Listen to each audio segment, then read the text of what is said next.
જે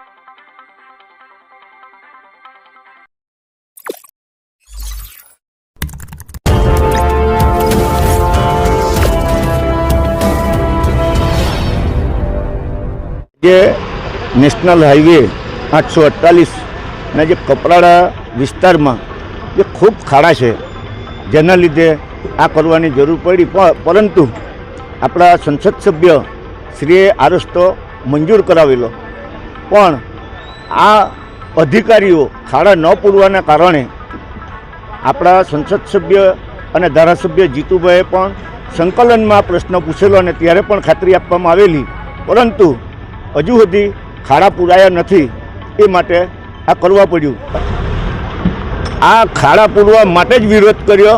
અહીંયા જે લોકોને પડતી મુશ્કેલી છે, લોકો મરી પણ ગયા છે, કોઈના હાથ ભાંગી ગયા, એના માટે આ કરવા પડ્યું. આ 1-1.5 મહિનાથી ખાડા પડેલા છે, પરંતુ આ અધિકારીઓના મેળાપીપણામાં આ ખાડા પૂરતા નથી. રજૂઆત અધિકારીને આજે સવારે જ મેં કરી. હું જ્યારે આ રોડ પર નીકળ્યો ત્યારે અધિકારી અણઘડ જવાબ આપ્યો મને, એટલા કારણે આ મારે ધરણા પર બેસવાની ફરજ પડી.